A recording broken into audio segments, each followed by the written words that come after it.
สะภะคะวะโตอะระหะโตสัมมาสัมพุทธัสสะ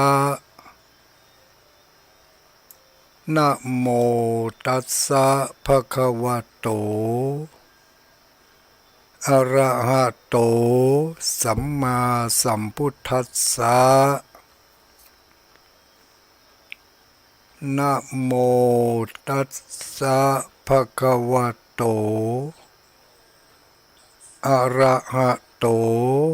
สัมมาสัมพุทธัสสะ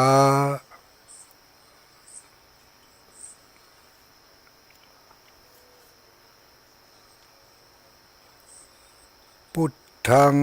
สรณังคัจฉามิธัมมังสรณังคัจฉามิสังฆังสรณังคัจฉามิ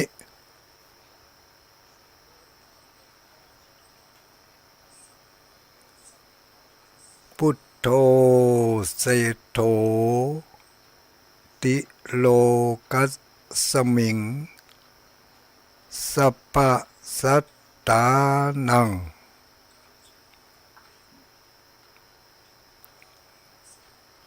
อสังวิสุโลปุ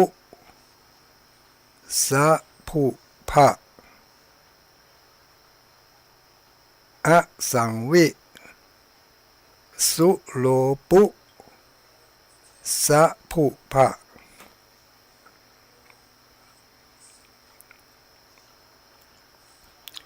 ขอความนอบน้อมแด่องค์สมเด็จพระสัมมาสัมพุทธเจ้าขอน้อมอภิวาทแด่พระสัทธรรมเจ้าขอน้อมนมัสการแด่พระอริยสงฆ์เจ้า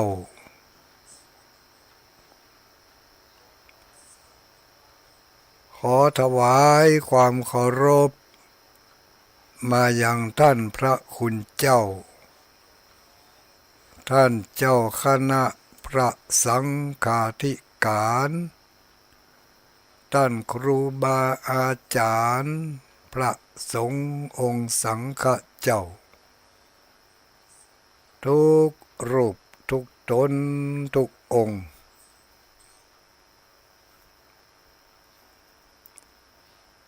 เจริญสุขเจริญพรสวัสดียามค่ำคืน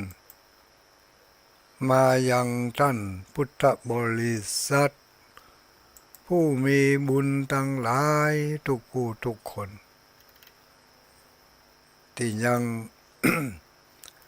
บอกเข้ารับเข้านอนเตื่อก็เป็นกู้เป็นคิมเป็นเพื่อนกันไปในยามค่ำคืนอย่างนี้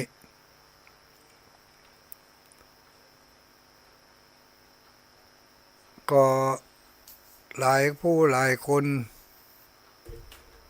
คงจะทำภารกิจกันอยู่อย่างใดอย่างหนึ่งตามวิถีทางของไผของมันที่ได้นำเนินมาตั้งแต่ต้นในโอกาสเมื่อขย่ำเมื่อค่ำย่ำคืนอย่างนี้เปิดวิทยุละไว้จะมีท่านพระคุณเจ้ามาเป็นเพื่อนเป็นกู้เป็นกิมมาได้มาสะกิดสะเกาความรู้สึกนึกคิดที่ฝังอยู่ในความ ทรงจำของหมู่เฮาทั้งหลายมาตลอดช่วงอายุปามาจนถึงปัจจุบันนี้เนาะบางอย่างพฤติกรรมบางชนิดก็เป็นพฤติกรรมที่ถูกต้องตามคันลองครองธรรมตามจารีตประเพณี พฤติกรรมบางชนิดบางอย่างอาจจะบ่ถูกต้องตามทำนองคลองธรรมตามจารีตประเพณีเปิดวิทยุฟังไปถ้ากำอู้กำจาของพระคุณเจ้าไปตรงกับความนึกความคิดความรู้สึกของหมู่เฮาตั้งหลายว่าเฮาเนี่ยอย่างใดมาที่เฮาเนี่ยเฮาท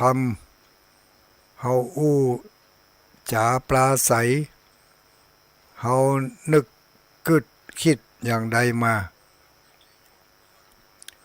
ถ้าเป็นไปอย่างที่ตุเจ้าพระสงฆ์องค์เจ้าที่เปิ้นเผยแผ่ธรรมะบอกว่าให้ทำอย่างนี้อย่างนี้ให้เว้นอย่างนั้นอย่างนั้นถ้าเราทำอยู่เราเว้นอยู่ก็แสดงว่าเป็นพฤติกรรมที่ถูกต้องใช้ได้แล้วก็ยังมีอะไรอย่างที่จะต้องเพิ่มเติมเข้ามาแถมหรือไม่ก็ฟังคำชี้แจงบอกกล่าวของท่านพระคุณเจ้าทั้งหลายเพราะว่าพระสงฆ์องค์สังฆเจ้าที่นำสาระธรรมมาเผยแผ่ยามค่ำคืนให้แก่หมู่เฮาทั้งหลายนั้นก็มีหลายระดับหลายความรู้ถ้าเป็นภาษาสมัยใหม่เขาก็เรียกว่าหลายสไตล์หลายสไตล์ก็รูปแบบอาจจะแตกต่างกันไปตามภูมิปัญญาของผู้ที่ได้นำมาเผยแผ่ภูมิรู้ภูมิธรรมมีกันหมกใดก็เอามาบอกชี้แจงกันไปทุกตนทุกองค์ก็ไม่ใช่พระอริยสังฆเจ้าหาได้เป็นพระอรหันต์แต่ประการใดไม่เราท่านทั้งหลายก็ล้วนแล้วแต่เป็นปุถุชน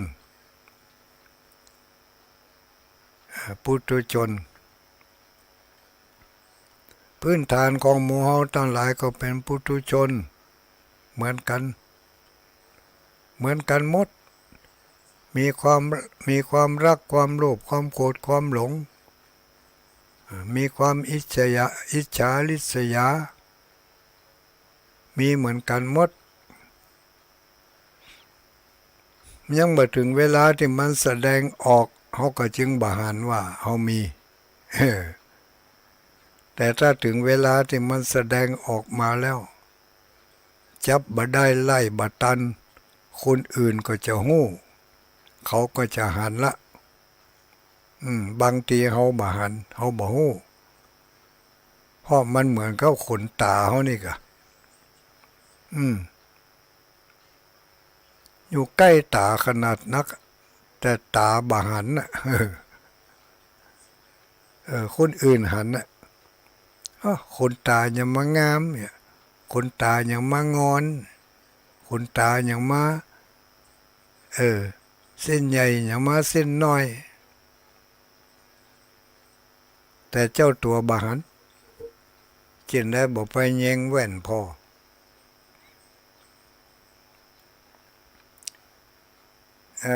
นี่ก็เช่นเดียวกันพฤติกรรมความเคยชินอย่างต่างๆของหมู่เฮาทั้งหลายบางครั้งการแสดงออกด้วยอำนาจของกิเลสของตัณหาพาให้เฮาได้แสดงออกไปอย่างนั้นมันเต็มที่แล้วลูกมันถึงแสดงออกมาบางทีเฮาก็รู้สึกตัวอยู่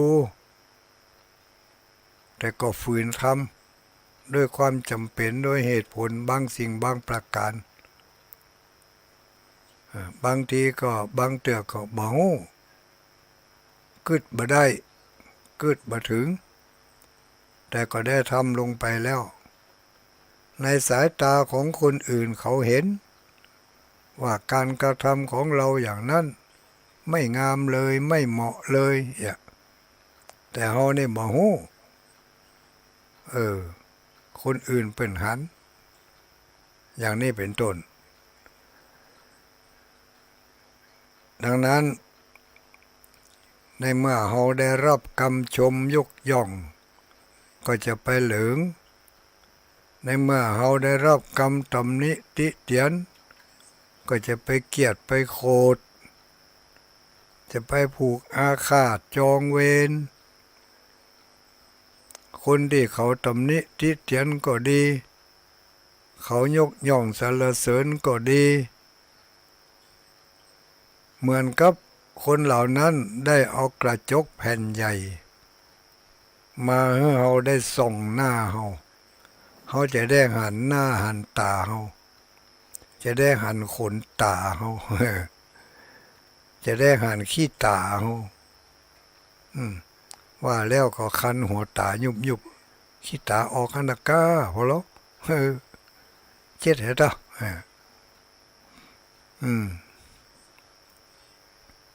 อันนี้ดีนะที่บอกไปว่าต่อหน้าคนหลาย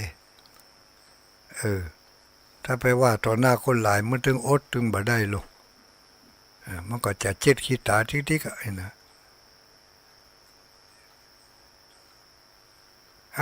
ค่ำคืนวันนี้ญาติโยมสาธุชนพวกเราชาวคลื่นสีขาวทุกท่านทุกคนคืนวันจันทร์เนาะทุกคืนวันจันทร์เราจะได้มาเจอมาปะกันที่สถานีวิทยุแห่งนี้ดำเนินรายการบริหารเวลาโดยตุลุงดอยพระครูปฏิภาณธรรมทินนิวาสสถานเป็นเจ้าอาวาสอยู่วัดพระธาตุม่อนจอมพออำเภอเวียงป่าเป้าจังหวัดเชียงรายเป็นวัดหนึ่งในพระธาตุ9 จอมพอ1 ใน 9ของจังหวัดเชียงรายที่เปิ่นได้จัดให้เป็นวัดควรแก่การไปไหว้ไปสาไปสักการะบูชามี9 วัดด้วยกันที่เปิ่นจัดขึ้นมานะที่จริงแล้วในจังหวัดเชียงรายนี่ที่นำหน้าขึ้นว่าจอมเนี่ยมีจะเป็น20 วัดปุ่นแต่เป็นจัดเอามาให้สัก9 วัดพอเป็นมงคล9 วัด9 จอมมีจอมในพ่องเนาะท่านทั้งหลายก็คงจะฮู้กันแล้ว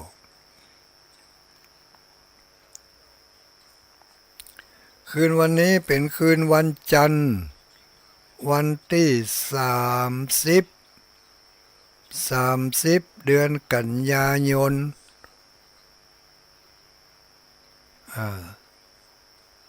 วันที่นั่น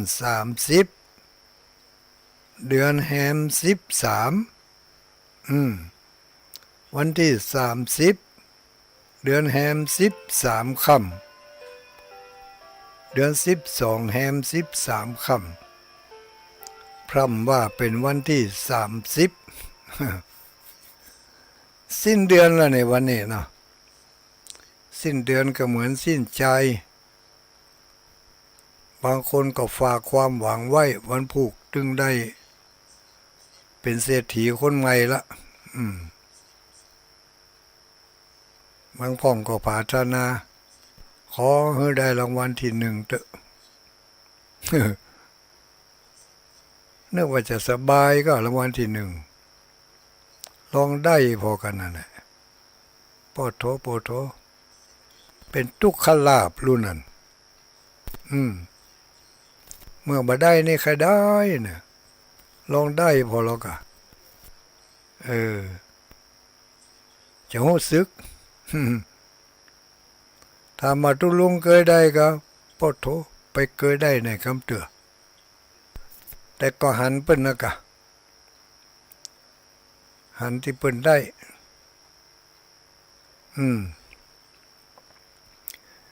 แล้วยิ่งเป็นคนทั้งมันเฮาแถมซ้ำให้กะเนาะบางคนได้รางวัลที่หนึ่งปิดบ้านหนีให้ซัด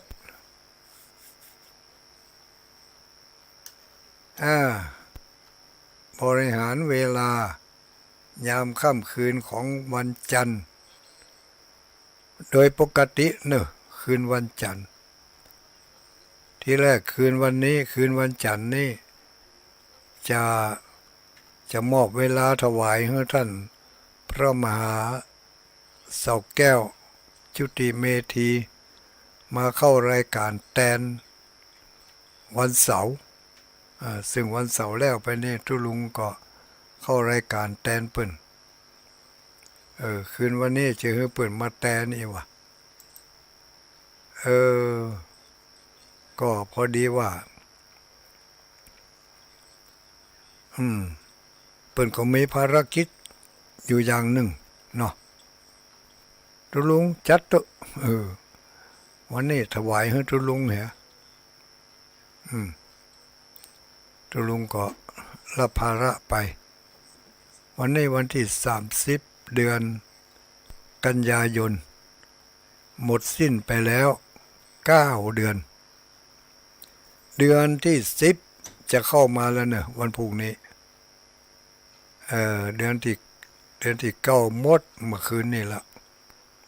วันพรุ่งนี้ก็เดือนที่10ก็ยังทำ2เดือนน่ะจะเสี่ยงปีทำแล้วนี่เนาะจะเสี่ยงปีทำแล้วลองแหล่งกองแกงลองแหล่งกองแกงบางคนก็บอกว่ายังมาไว้เดือนปีสมัยนี้มันไว้เนาะ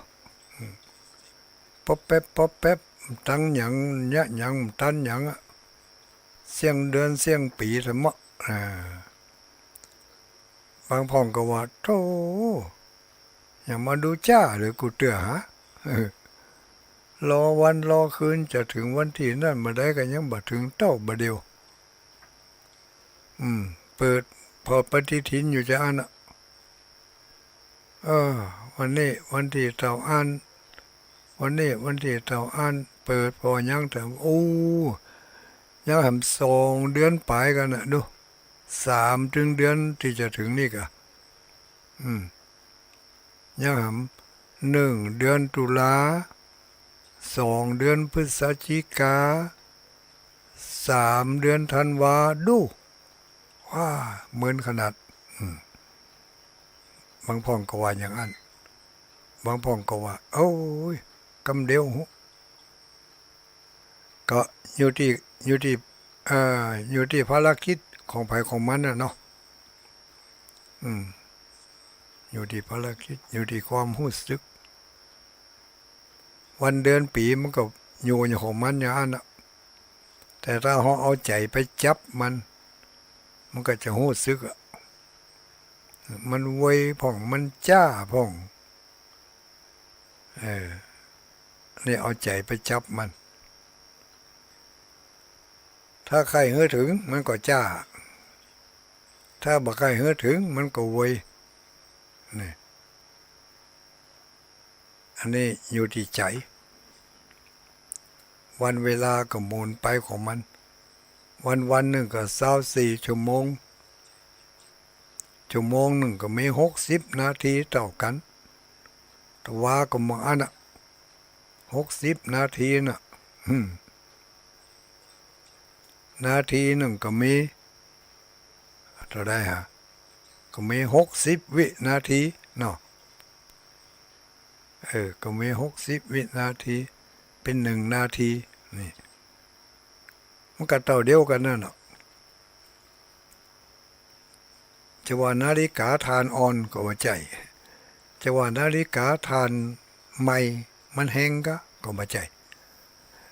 มันเต่าของมันอยู่อย่างนั้น มันอยู่ที่ใจ ถ้าใจห้อน ใจเย็นความรู้สึกต่อเวลามันก็แตกต่างกันไปอย่างใดก็ดีหมู่เฮาทั้งหลายที่ได้ยินได้ฟังอยู่ก็จะไปลืมเนอะขอบคุณขอบพระคุณกับเจ้าของสถานีทุกที่ทุกแห่งทุกสถานีที่เปิ้นบริการให้หมู่เฮาทั้งหลายได้ยินได้ฟังเป็นกู้เป็นกิมเป็นเพื่อนแก้ง่อมแก้เหงาเป็นเพื่อนที่ได้เพิ่มสติปัญญาได้ปรับเปลี่ยนความได้ปรับเปลี่ยนพฤติกรรมต่างๆที่มันเป็นไปในทางที่ดีก็เกิดจากการได้ยินได้ฟังบางเทื่อเรามีความอัดอั้นตันใจมีความทุกข์อกทุกข์ใจเพราะเกิดจากการนึกการคิดการยึดถือยึดติดยึดถือล่ำไปโดยบ่รู้จักบ่มีจังหวะจะผ่อนจะปล่อยจะวางเหพ่องก็เป็นทุกข์อยู่จะนั่นทุกข์บ่รู้จักแล้วทุกข์บ่รู้จักหายบ่มีความเข้าอกเข้าใจถึงวงจรวิถีชีวิตของแต่ละผู้แต่ละคนการดำเนินชีวิตของเรานี่ก็เป็นมาอย่างนั้นถ้าเราเข้าใจมันก็อยู่กับมันได้อย่างสบายถ้าเราบ่เข้าใจมันก็อยู่กับมันอย่างทุกข์ยากลำบากเนาะเป็นอย่างนี้อยู่ที่ใจอย่างที่ว่าตะเกียวันเวลามันก็เดินของมันไปอย่างนั้นมันจะร้อนจะหนาวมันก็เดินไป24 ชั่วโมงนั่นน่ะ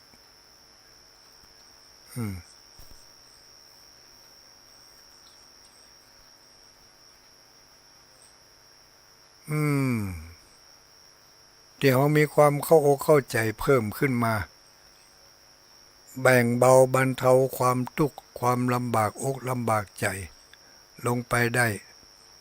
ก็มีหลายผู้หลายคนได้รับข้อเตือนจิตสะกิดใจจากการได้ยินได้ฟังพระสงฆ์องค์สังฆเจ้านำเสนอในเรื่องราวต่างๆให้ได้ฟังกันค่ำคืนวันนี้ขออนุโมทนาขอบคุณสถานีวิทยุดอยหมอกเรดิโอ 93.50 103.50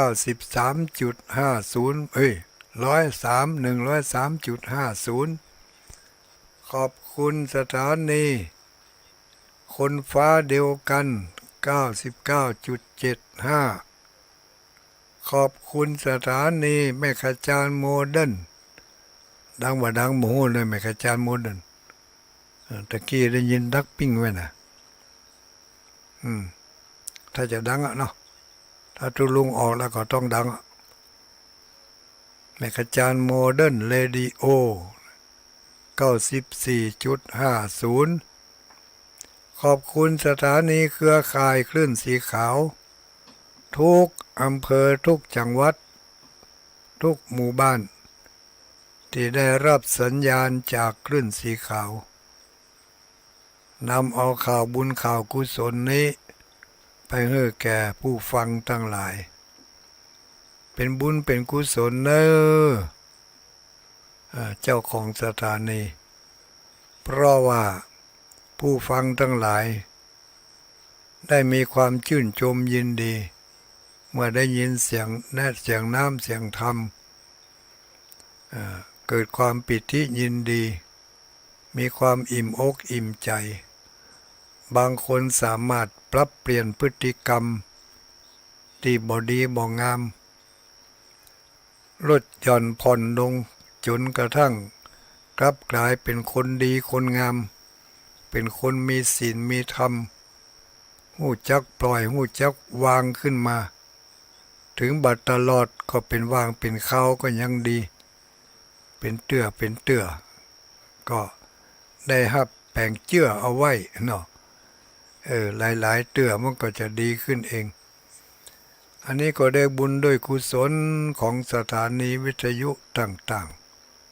ๆแล้วก็โดยเฉพาะอย่างยิ่งมาในระยะเดือน2 เดือนที่ผ่านมานี่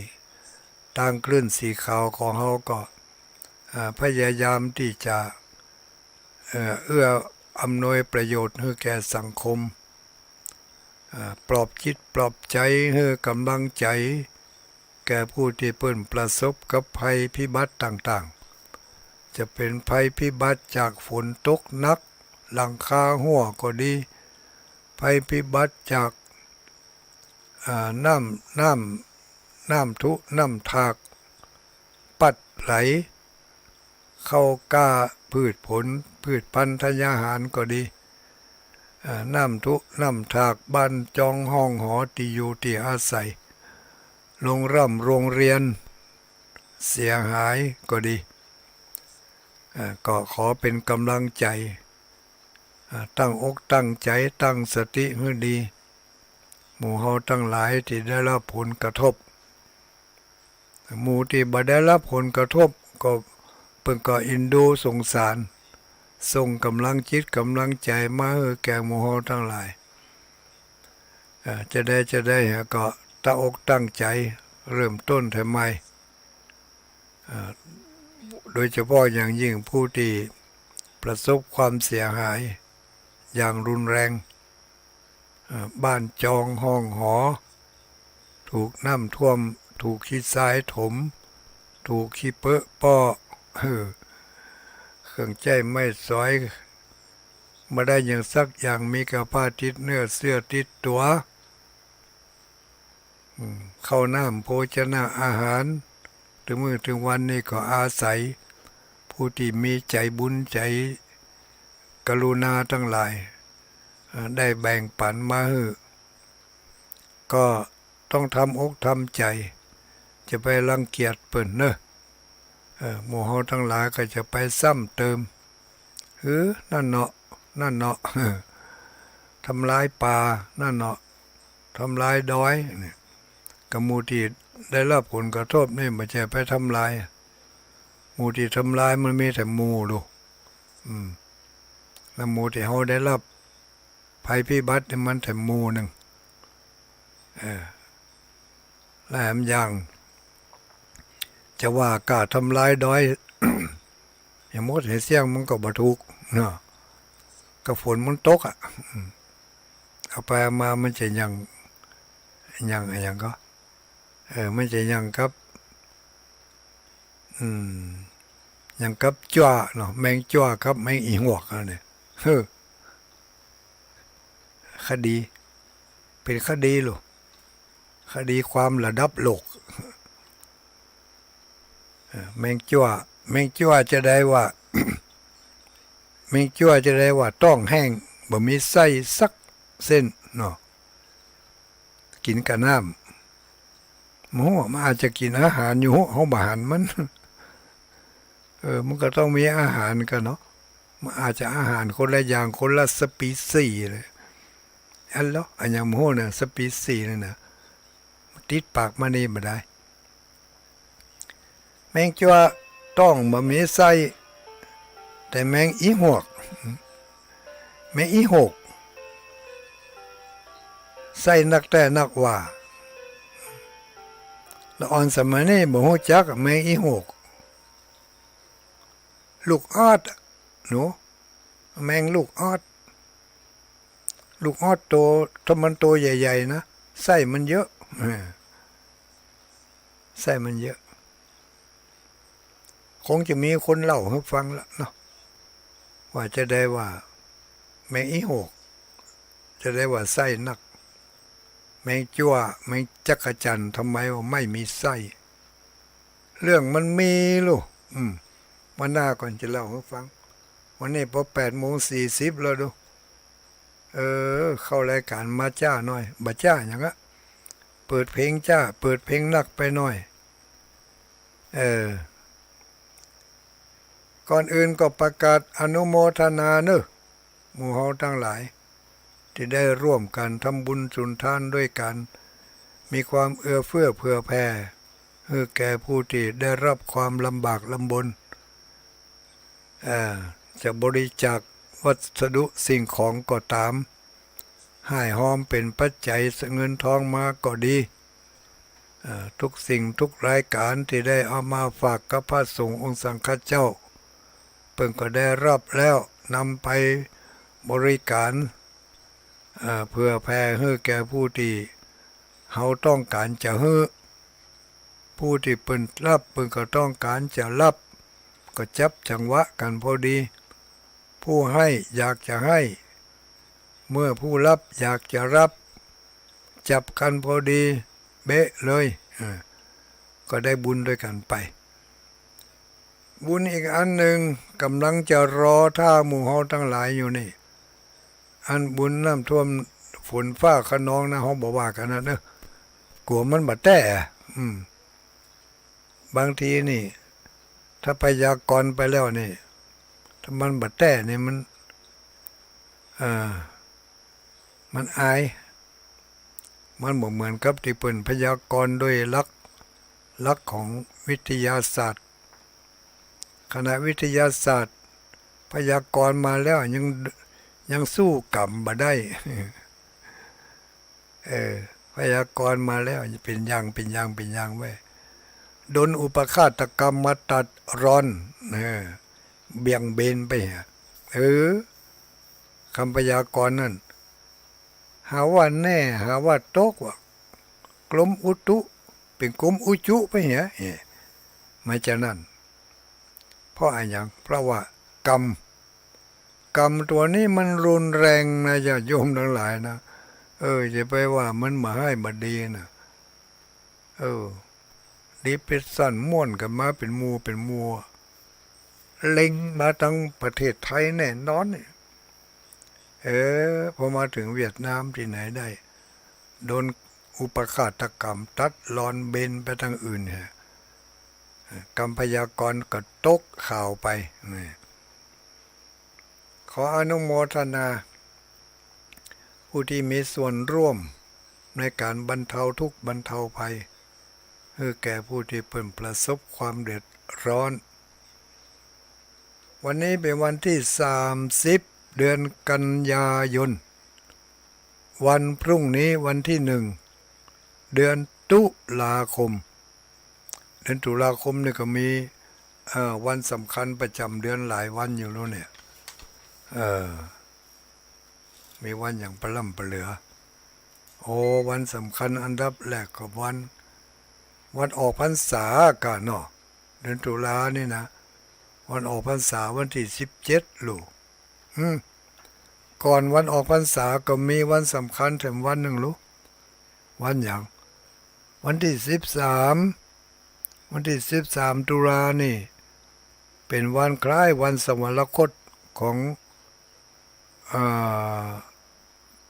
ราชของพระบาทสมเด็จพระเจ้าอยู่หัวรัชกาลที่9เนี่ยเป็นสวรรคตเมื่อวันที่13ตุลาคมวันที่13ตุลาคมนี่เคยเป็นวันตำรวจแห่งชาติพอมีเหตุการณ์อีกขึ้นมาก็ย้ายวันที่13ไปเป็นวันอื่นเนี่ยวันที่17ออกพรรษาเดือนตุลานี่นะวันที่23ก็เป็นวันปิยมหาราชนี่วันสำคัญของเดือนตุลานี่อันนั้นยังไก่มือไปเนาะแต่วันสำคัญของเดือนตุลาคมวันที่1ต้นเดือนนี่มีเป็นวันสำคัญวันหนึ่งนั่นก็คือวันที่หมู่เจ้าพุทธทั้งหลายจะได้ร่วมกันทำบุญทอดผ้าป่าสามัคคี ผ้าป่าสามัคคีไปทอดถวายที่ไหนก็จะบุญฟ้าบุญฝนไปแล้ววันพรุ่งนี้ไปที่สถาบันธรรมาภิวัตน์ตำบลซุปปาดอำเภอซุปตุย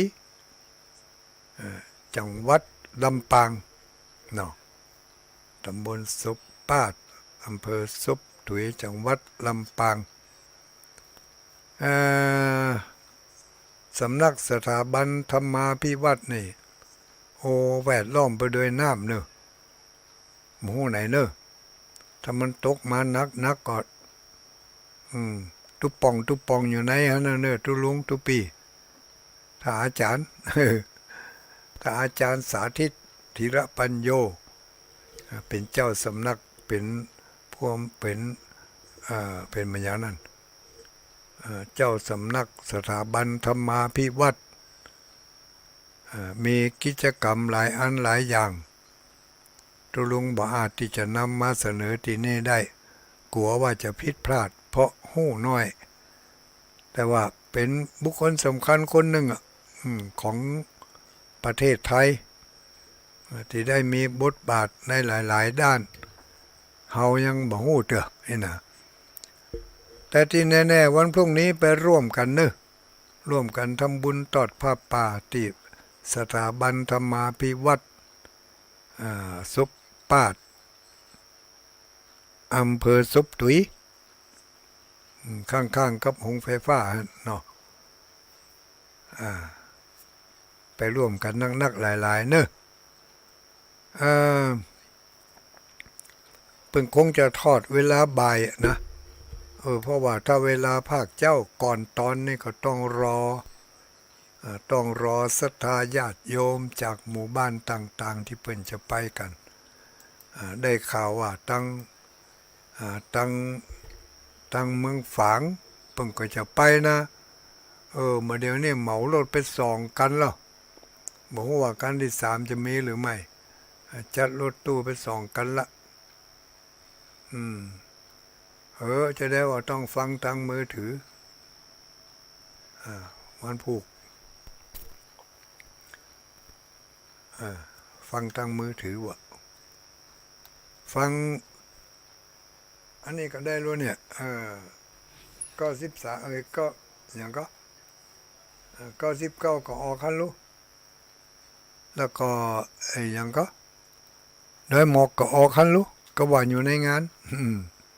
เอามือถือไปฟัง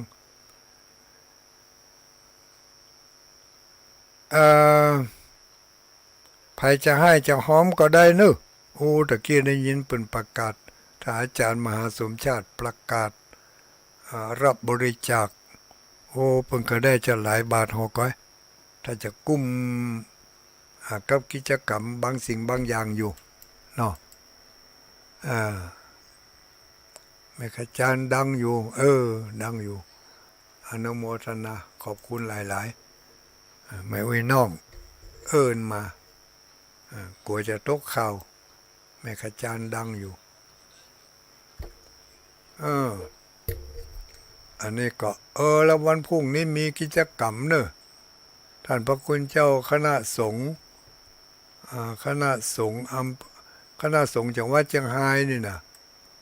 ไม่ใช่ว่ากาเมียงปะเป้าเนอะคณะสงฆ์จังหวัดเชียงรายนี่เพิ่นจะไปร่วมทำบุญอุทิ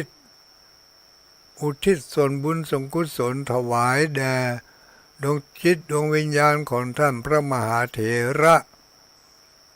2-3 วัดด้วยกันเพิ่นจะไปวันพรุ่งนี้นะ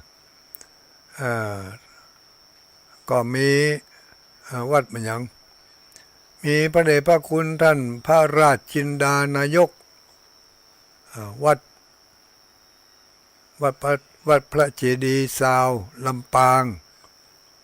อันนี้เปิดคณะสงฆ์จังหวัดเชียงรายโดยการนำของพระเดชพระคุณท่านเจ้าคณะจังหวัดก็พระสงฆ์ในทุกอำเภอเนาะจะไปกันแล้วก็ทัดไปก็มีถวายทำบุญถวายแด่พระเดชพระคุณท่าน พระราชมงคลวิสุทธิ์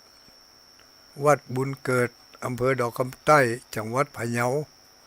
เนี่ยเพื่อนก็จะไปทำบุญที่หั่นด้วยนะแล้วก็แถมวัดหนึ่งก็คือถวายอุทิศส่วนบุญส่วนกุศลแด่ดวงจิตดวงวิญญาณของพระเดชพระคุณท่านพระโสพลพัฒโนดมวัดโพธารามอำเภอแม่ใจจังหวัดพะเยาตกลงว่าเป็นจะไปกัน3 วัดจะไปที่วัดแม่ใจนี่ก่อนวัดโพธารามเสร็จแล้วก็จะไปวัดบุญเกิดจากวัดบุญเกิดไปฉันเพลที่วัดบุญเกิดท่านเสร็จเรียบร้อยแล้วก็จะเดินทางจากวัดบุญเกิดก็จะไปที่วัดเจดีย์ซาวจังหวัดลำปางไปถึงห้างก็ทำบุญสวดอภิธรรมมาธิการอย่างเสร็จเรียบร้อยแล้วก็ต่างตนต่างคนก็ปิกพระเดชพระคุณที่เพิ่นจะไปกันนั่นหลายตนหลายองค์เนอะมีอำเภอเมืองเชียงรายแล้วก็มีธรรมพระคุณเจ้าอำเภอป่าแดดอำเภอป่าแดดอำเภอเทิงอำเภอพญาเมงรายอำเภอเชียงแสนอำเภอเชียงของอำเภอแม่จันอำเภอเวียงป่าเป้าและอำเภออื่นๆทำมีไผ่พระลำเหลือแล้วก็ตุลุงบ่ได้อ่านข้อมูลชัดเจนเนอะก็อันนี้ก็เป็นบุญทำอย่างหนึ่งพี่น้องญาติโยมที่ฟังอยู่ในเขตพื้นที่ที่ตุลุงได้อ่านมาเนี่ยที่วัดอย่างก็ที่วัดนั่นคือเห็นแล้วหายแล้วที่วัดโพธารามอำเภอแม่ใจอำเภอแม่ใจนี่ฟังอยู่เมื่อคืนนี่นะเนาะหลายผู้หลายคนนี่จะได้ก็กินข้าวน้ำข้าวงายแล้วก็ไปเนอะไปที่วัดโพธารามนั่นวัดโพธารามอำเภอแม่ใจจังหวัดพะเยาไปต้อนรับพระสงฆ์องค์สังฆเจ้ามหาเถระผู้รักผู้ใหญ่จากจังหวัดเชียงรายเนอะเพิ่นจะไปร่วมทำบุญทักษิณานุปทานเนาะแล้วก็จากแม่ใจเพิ่นก็จะไปที่วัดบุญเกิดวัดบุญเกิดนี่อยู่อำเภอดอกคำใต้พี่น้องญาติโยมบ้านดอกคำใต้ก็มีหลายผู้หลายคนเนอะฟังอยู่เมื่อคืนนี้เช่นเดียวกันเพราะว่าดอกคำใต้ก็มีสถานีวิทยุประจำหมู่บ้านแล้วก็สามารถรับฟังได้จากแม่ขจารย์โมเดิร์นได้ตัวดอกคำใต้นี่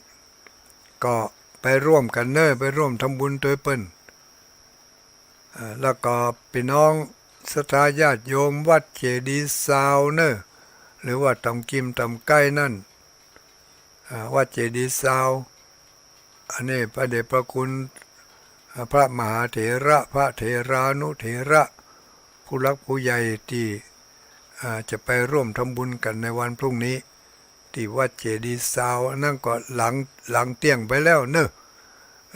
หลังเตียงไปแล้วเพราะลูกจากดอกคำใต้ไปเจดีย์ซาวนี่ก็หลายกิโลอยู่ใช้เวลาก็หลายนาทีกว่าจะไปถึงก็เตรียมการต้อนรับกันเนอะไปไหว้ไปสาท่านพระคุณเจ้ามีเจ้าคณะอำเภอทุกอำเภอนะที่เพิ่นจะไปกันเนี่ยอันนี้ก็เป็นงานการบุญการกุศลเนาะที่จะต้องไปบำเพ็ญบุญทักษิณานุปทานแล้วไปเนาะแล้วไปก็งานผ้าป่าเนอะผ้าป่าที่สถาบันธรรมาภิวัตรอันนี้ไผ่หอมมานี่แม่โยมแม่สีดาคนงามหอมมานี่พ ผ่านไลน์มา200 บาทอนุโมทนา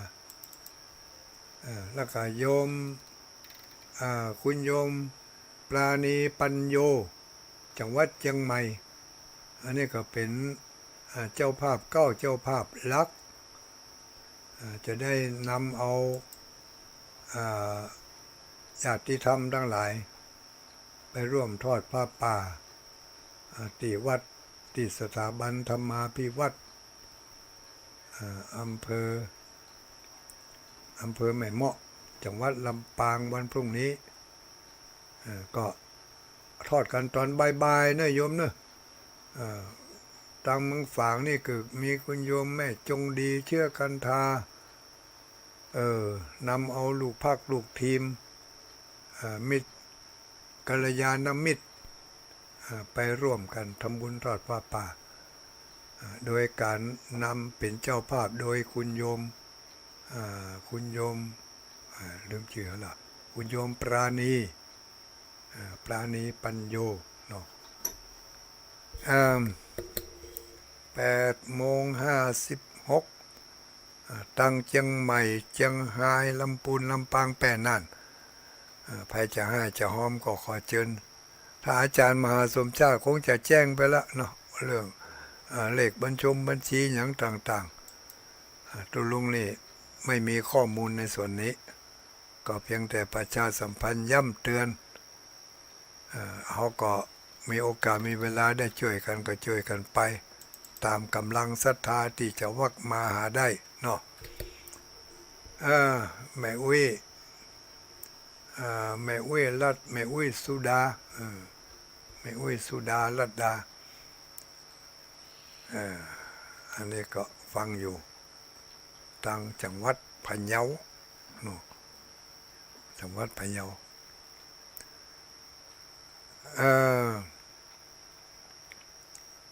มีอะไรอีกที่จะนำมาบอกมากล่าวให้กันมีคนเขียนข้อความมาบอกว่าตุลุงมีโอกาสมีเวลาขออธิบายเรื่องพระเถรานุเถระเฮ้น้อยเหรอหมายความว่าจะได้วะเดี๋ยวสอบพอต้นคำถามก่อนเนอะเพิ่นจะถามว่าจะได้แต่ไม่แน่ฮะคนที่เพิ่นถาม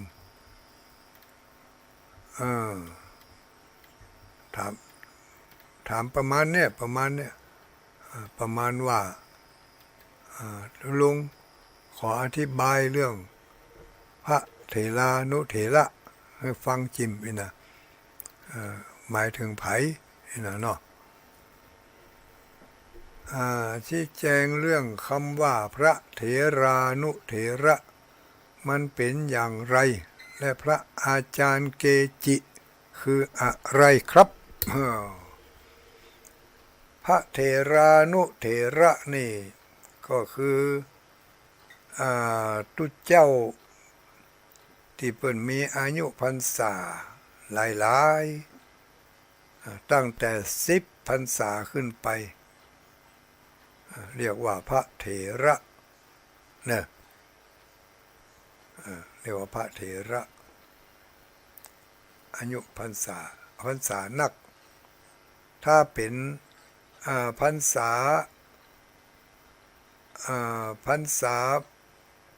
บัดถึง5 พรรษาเนี่ยเป็กเป็นตุเจ้านะบัดถึง5 พรรษาเพิ่นเรียกว่าพระนวกะคือยังเป็นผู้บวชใหม่อยู่พระนวกะนี่จะไปที่ไหนมาที่ไหนต้องบอกต้องลาให้ครูบาอาจารย์จะอยู่คนเดียวโดดเดี่ยวบ่ได้ต้องปึ่งพระครูบาอาจารย์ต้องมีพระอุปัชฌาย์เป็นผู้กำกับคอยดูแลบางที่เขาอาจจะหันว่ากระตุเจ้าเป็กเมื่อยามแล้งนี่เพราะกลางวันสามาได้เป็นเจ้าหัววัดแล้วอยู่คนเดียวหำซ้ำมันบ่ผิดก็ไอ้นะก็บ่ถึงกับผิดเพราะว่าถึงแม้ว่าจะอยู่คนเดียวโดดเดี่ยวอย่างนั้นด้วยความจำเป็น ในสถานการณ์มันบังคับแต่ก็ต้องอยู่ด้วยการอยู่ด้วยการควบคุมของครูบาอาจารย์จะยะอันยังจะทำอันยังก็ต้องถามต้องถามครูบาอาจารย์อยู่เนาะอันนี้คือพระเถระตั้งแต่พรรษา10ขึ้นไปถ้าจำบ่ผิดถ้าจำผิดก็จะมาแก้มาลุ้นเนอะอันนี้คือใจได้เดี๋ยวนี้ถึงคำถามที่ว่าพระเถรานุเถระ พระเถระก็คือพระผู้รักผู้ใหญ่พระเถรานุเถระนุนี่มาจากคำว่าอนุพระเถระก็คือพระผู้รักผู้ใหญ่พระอนุเถระก็คือพระใกล้จะเป็นพระผู้รักผู้ใหญ่นั่นแหละน้องๆเนาะอาจจะ9 ภาษาก็8 ภาษาก็เนี่ยเรียกว่าพระอนุเถระหรือว่า หรือว่าพระเถระที่คอยติดตามพระผู้ใหญ่ก็ว่าได้ที่เรียกว่าอนุนั่นนะคือผู้น้อยอนุแปลว่าน้อยแปลว่าผู้มาภายหลังผู้มาลุ้นก็เรียกว่าอนุเถระก็คือพระเถระที่มาลุ้นอนุเถระก็คือพระเถระที่น้อยกว่าพระผู้ที่อาวุโสหรือว่าผู้ติดตามผู้ตัวยก้นผู้ตัวยหลังอันนี้ก็เรียกว่าอนุเหมือนกันอนุเถระพระเถรานุเถระภาษาบาลีเถรานุเถระพระเถราก็คือพระเถระนั่นเนาะนุเถระก็คือพระเถระแล้วก็เอาอนุมาต่อท้ายก็เป็นเถรานุเอาอะนั่นออกไปเหียเอาอะเป็นสระอาเนาะเอาอะเป็นอาก็เป็นอานุพระเถรานุเถระเอาสระอะติระนั่นเนี่ยให้มันยาวเป็นสระอาก็เลยเป็นเถราแล้วก็คำว่าอะนั่นตัดออกไปก็เอามาเปาะกันถึงอานั่นก็เลยเป็นเถรานุเถระนี่มาจากคำว่าพระเถระพระอนุเถระพระอนุเถระก็คือพระผู้ติดตามพระผู้น้อยหรือว่าพระผู้มาภายหลังเนี่ยอันนี้นุเถระอนุเถระเนาะเข้าใจพ่อมเข้าใจพ่อเนอะ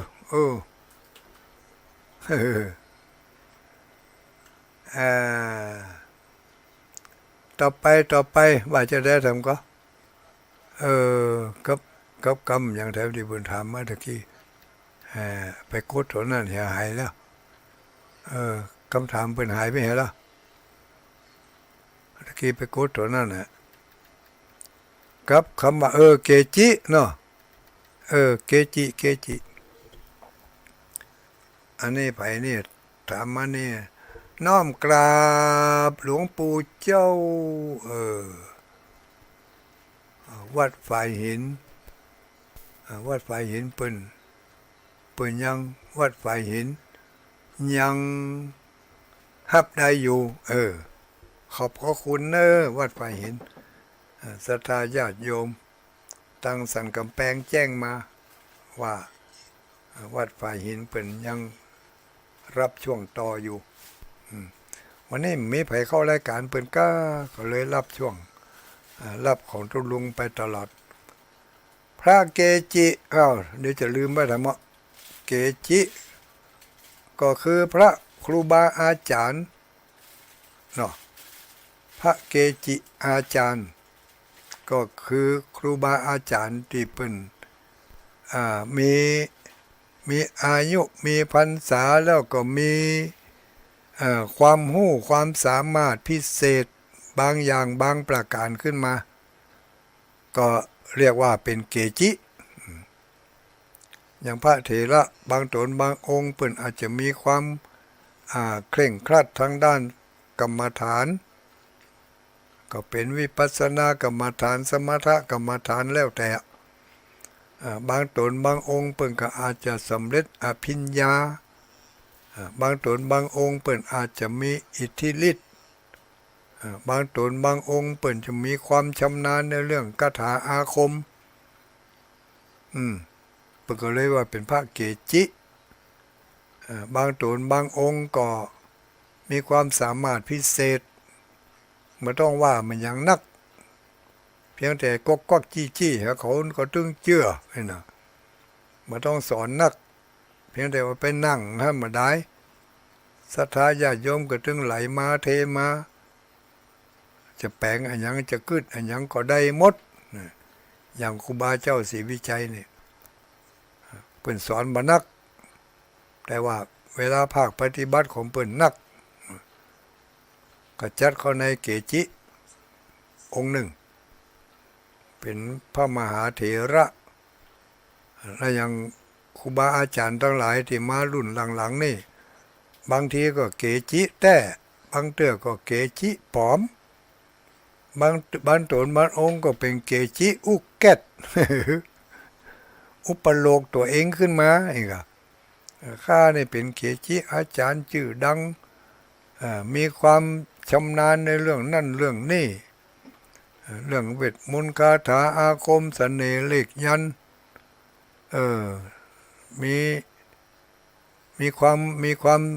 เป็นเรียกว่ามีทักษะพิเ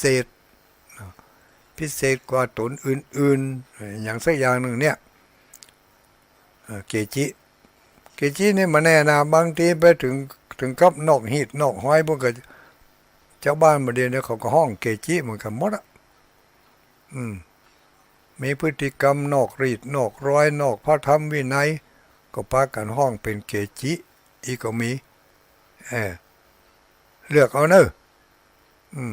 เกจิแต่ก็เกจิเก้ก็แล้วแต่อยู่ในดุลยพินิจของศรัทธาญาติโยมศรัทธาคือความเชื่ออันยังประล่ำประเหลือก็มีตนอื่นเป็นอธิบายไว้ละตุลุงก็บอกเอามาซ้ำทำไมที่บอกเอามาซ้ำนี่มันใจยังอะมันจำบ่ได้เสียงหลุดๆไหลๆเดี๋ยวจะขาดตกบกพร่องเดี๋ยวครูบาอาจารย์เปิดจะทำนี้เอาศรัทธาคือความเชื่อในอันยังนี่นะวันนั้นได้ยินเป็นว่ากรรมที่จริงในหลักธรรมก็มีเหมือนกันนะในหลักธรรม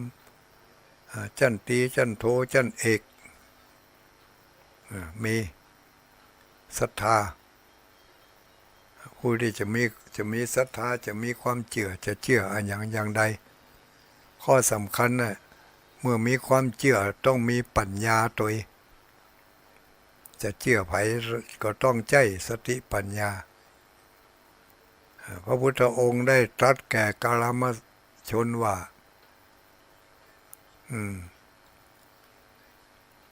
เหตุการณ์10อย่างเนี่ย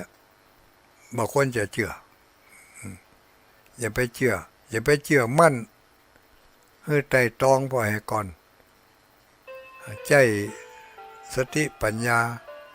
คอยกำกับถ้าเชื่อง่ายดีเหมือนดีก็โดนมิจฉาชีพหลอกลวงเอาเชื่อง่ายหูเบานะสมัยนี้สมัยก็เสียถึงเข้าเสียถึงของเสียถึงเงินถึงทอง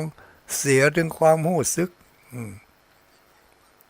ได้เสียความรู้สึกนี่มันถึงนักแก่พง ถ้าเฮาฮื้อด้วยเฮาเต็มใจนี่เป็นร้อยเป็นพันเฮาฮื้อได้อะเนาะบ่เสียความรู้สึกแต่ถ้าหากว่ามาหลอกมาลวงมาต้มมาตุนกันนี่5 บาท10 บาทเฮาก็ถึงเสียความรู้สึกเสียหูเสียหัวเออไป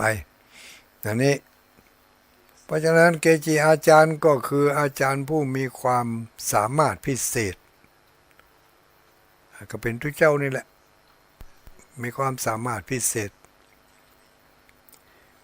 อย่างใดสายใดอันนั้นก็อยู่ที่ว่าจะโปรโมทกันขึ้นมาเนาะบางเตื้อก็ อาจารย์โปรโมทตัวเก่าให้เองบางเตื้อก็คณะศรัทธาญาติโยมเป็นคนโปรโมทไปไหนตัวคนลุ่มนะดักหน้าดักหลังคอยประคับประหงมคอยเชิดชูคอยยกย่องก็มีก็อย่างที่เขาหันในสื่อต่างๆนั่นน่ะ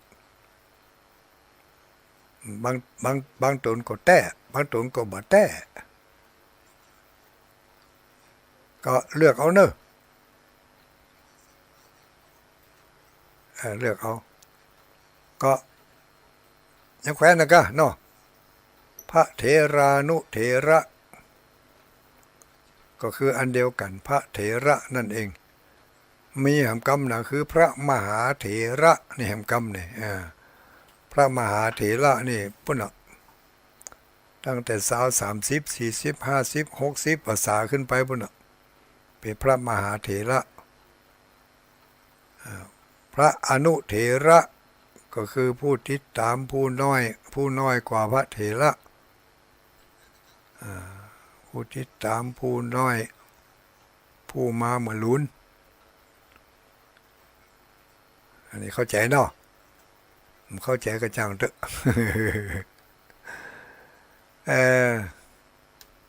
เป็นได้พ้องจ้าเป็นน้องญาติโยมเป็นห่วงอยู่นะนี่เป็นห่วงเรื่องน้ำท่วมน้ำทากแต่ว่าเมื่อซื้อนี่ได้ข่าวทำพระคุณเจ้าพระเดชพระคุณเจ้าคณะอำเภอหลายอำเภอนะเนาะแต่ว่านี่กำแล้วก็พระเดชพระคุณเจ้าคณะอำเภอตังเมืองเทิงตังเจียงแสนตังพญาเมงลายตังเวียงแก่นอย่างทั้งพูดนะได้มาเยี่ยมเยียนผู้ที่ประสบภัยที่อำเภอเวียงป่าเป้าพอดีแต่ว่านี่มีงานทำบุญต้านสลากกพัดที่วัดป่าม่วงหลายตนหลายองค์ก็มาได้ไปถวายการต้อนรับกับพระเถรานุเถระที่เพิ่นมาเยี่ยมมาใจแล้วก็มีพระเดชพระคุณท่านเจ้าคณะจังหวัดประจวบคีรีขันธ์ด้วยก็เนาะเพิ่นก็ได้มากันตะว่ามีแต่หลายที่หลายตนหลายองค์หลายที่หลายแห่ง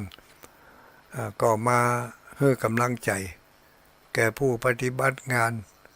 โดยเฉพาะอย่างยิ่งท่านอาจารย์ท่านเลขาเจ้าคณะอำเภอเวียงป่าเป้างานไปตกอยู่ที่หั่นนักขนาดเพราะอย่างเพราะว่าวัดของเปิ้นเป็นวัดสำนักงานเจ้าคณะอำเภออยู่ที่หั่นงานเล็กงานน้อยงานใหญ่งานโตก็ไปลงที่เปิ้นหั่นหมดก็สู้ๆเนอะทุกปีท่านพระครูเลขาเจ้าคณะอำเภอต้อนรับเป็นตัวแทนของคณะสงฆ์อำเภอเวียงป่าเป้าบรรพุก็จะได้ลุ่นไปด้วยเปิ้นธรรมกันเนาะถ้าอาจารย์พระครูปริยัติรัตนโชติก็จะได้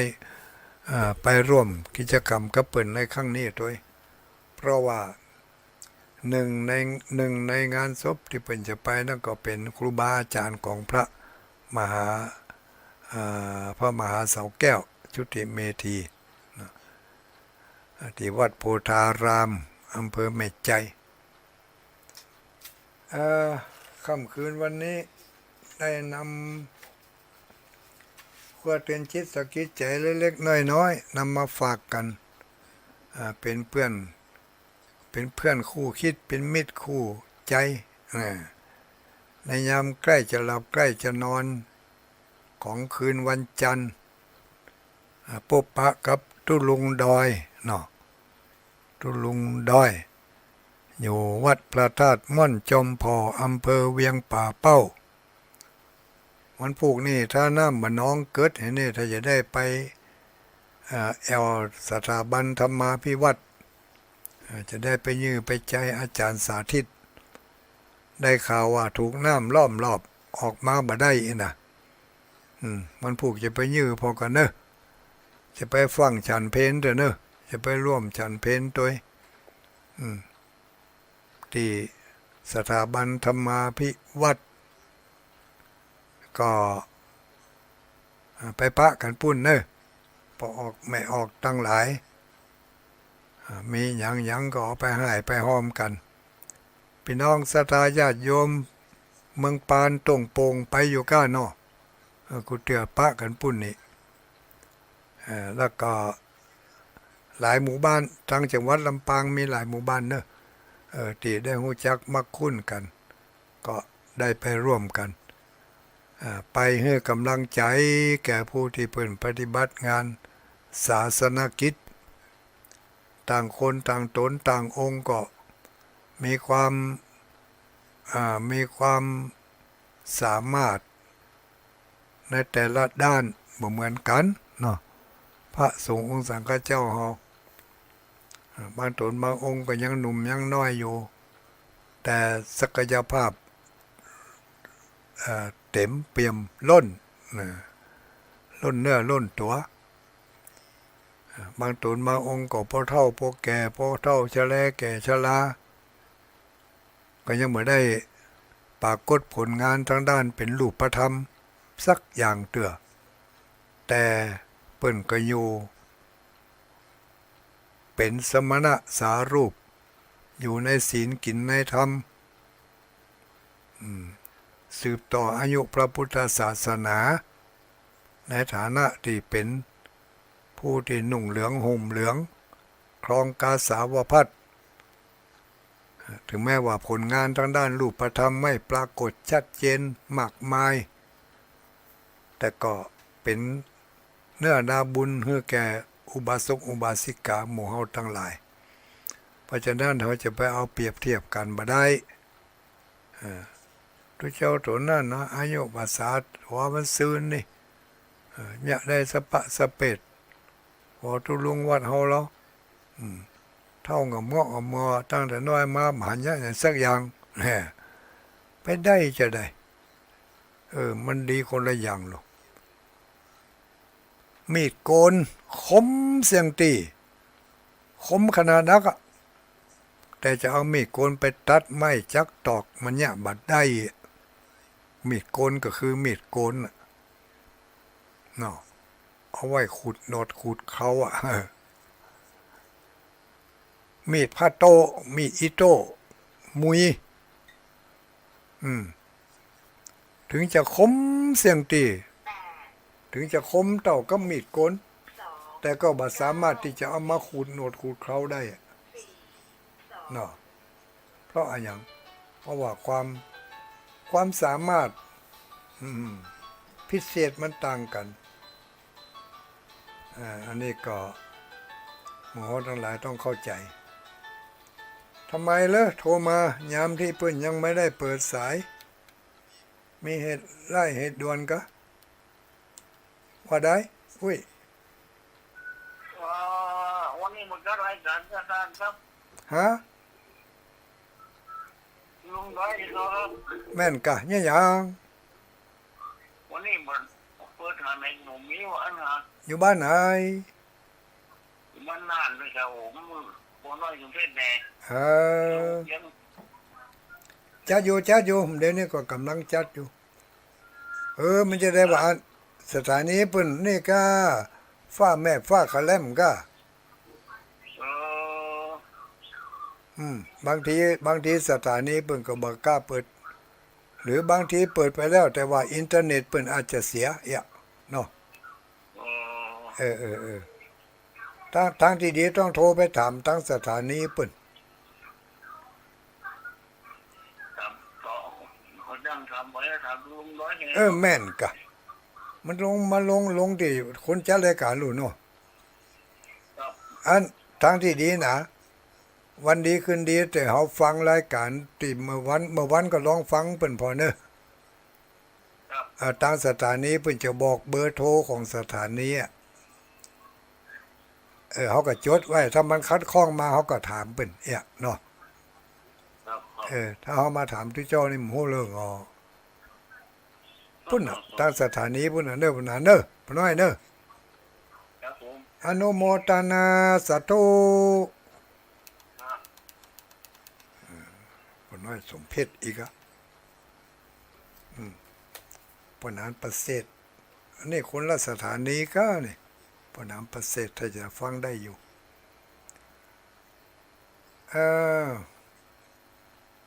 9:21รับสายให้กันเนาะก็เดี๋ยวตั้งเมืองฝางจะมาได้อู้แล้วนี่ อ้าวรับสายเลย แจ้งผลการรับฟังมา มีผลเป็นประการใดเอาเรื่องใหม่เนอะเรื่องเก่ามันต้องอู้ละเอาเรื่องใหม่ๆมาว่ากัน093 272 2499 093 272 2499เอาถ้ามารับมานอนเตื้อก็แสลมแก้มกันเข้ามาได้เนอะพี่น้องเมืองฝางว่าจะได้วันพุธจะออกกี่โมงไม่เห็นส่งไลน์มาเลยมาละไม่โอ้ยจงดีฝนตกอีกแล้วบุญมาเป็นยังฝนตกก็บุญมาเจริญพรค่ะลุงเจ้าแม่ฟังเนอแม่อุ้ยเฮียนแสนต่อเจ้า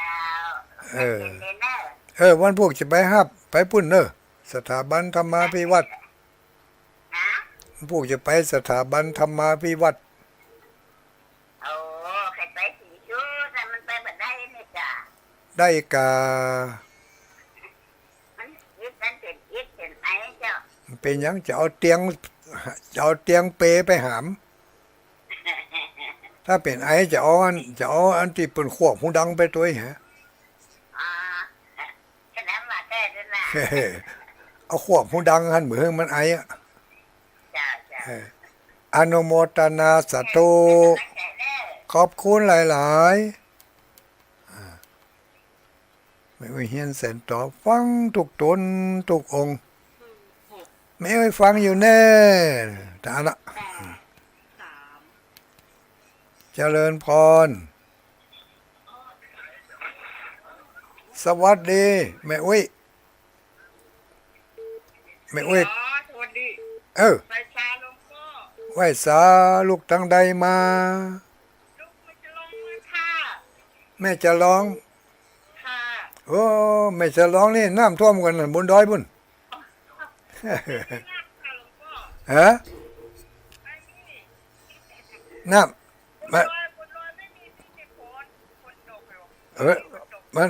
มันตกกันน้ำมันไหลลงไปทั้งลุ่มให้หมดนี่มาเก็บน้ำไว้พ่องหายไปเมินแล้วนี่มาได้โทรมานี่ใช่จะมาเที่ยวไปสวรรค์นั่นแหละนั่นก็เมื่อตุลุงแก้วพวกเราดูใช่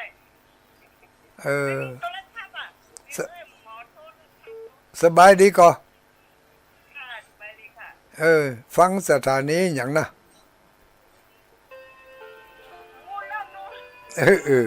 หมูอ่ะสถานีแม่จันเนาะอันสุมาเตออันเฮานี่เป็นอันเป็นเผ่าใดนี่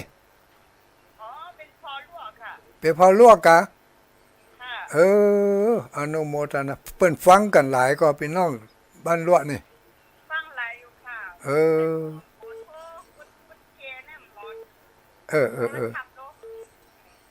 บ่จ้าง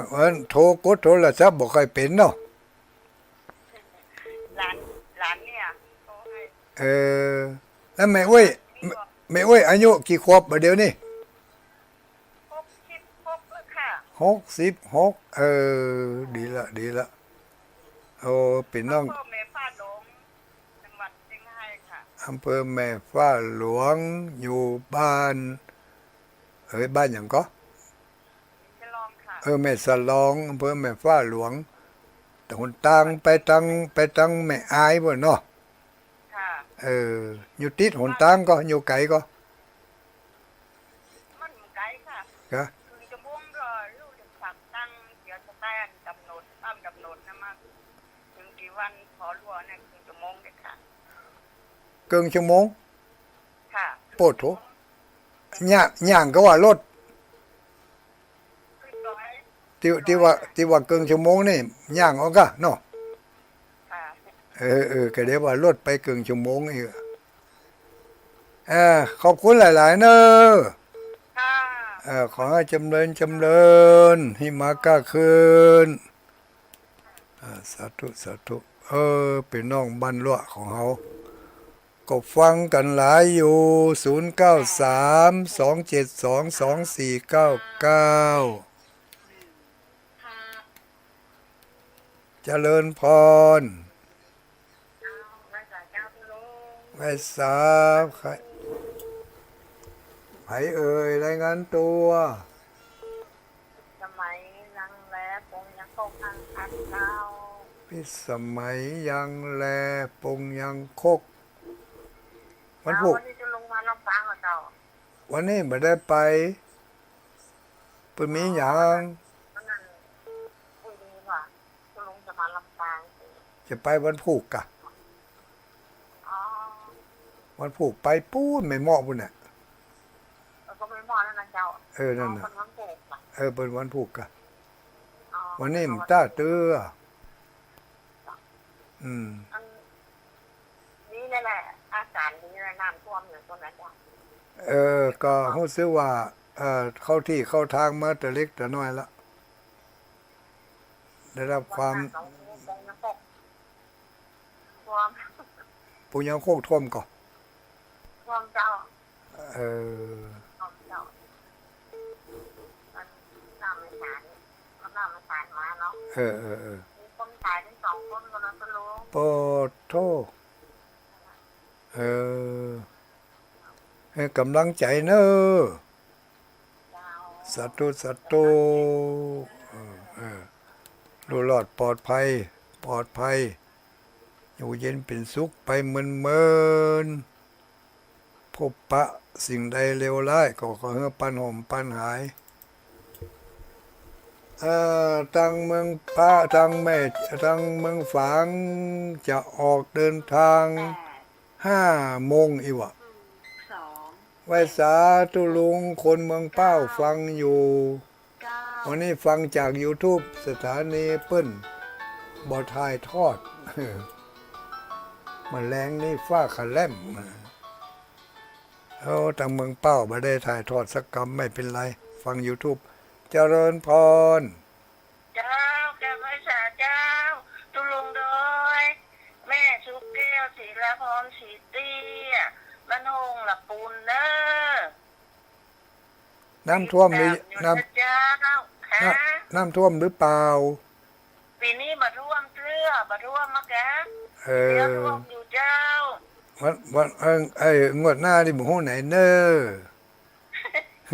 เจ้ามาท่วมแล้วเพราะว่าเขาไปจ้อยเรือตั้งเพื่อนตั้งเจียงไฮ้กาตั้งแม่สาย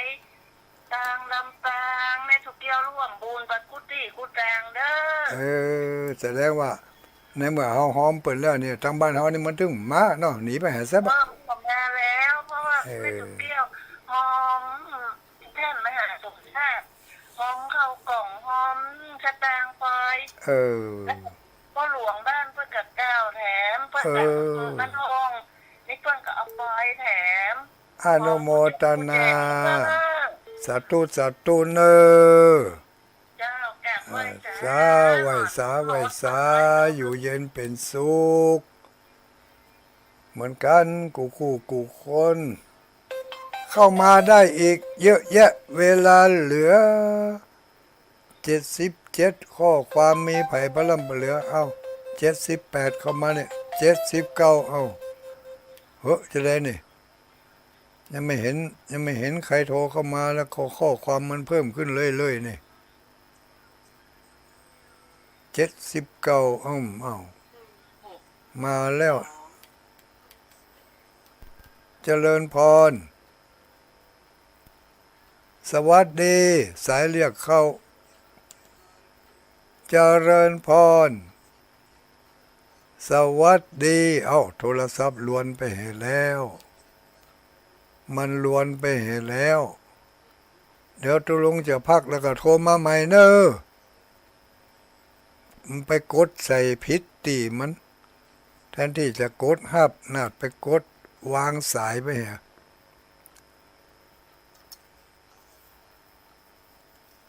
เจริญพรย้อนกลับเข้าไปเข้ามาใหม่เนอะเนอะ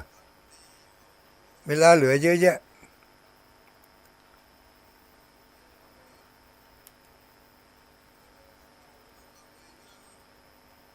สายเรียกข้าว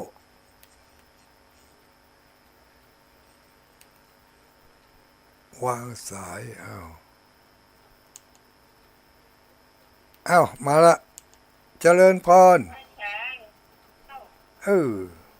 คือกักกว่าจะปรับโทรศัพท์ได้ใครลูกทางใดมาแม่หม่อมเราปากก๋อยอากาศเย็นสบายเนาะอนุโมท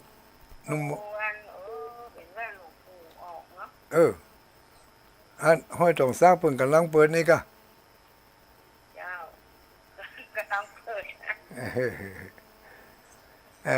ก็ไม่เป็นไรทยอยกันเนาะจะไปไหนกันก็พูก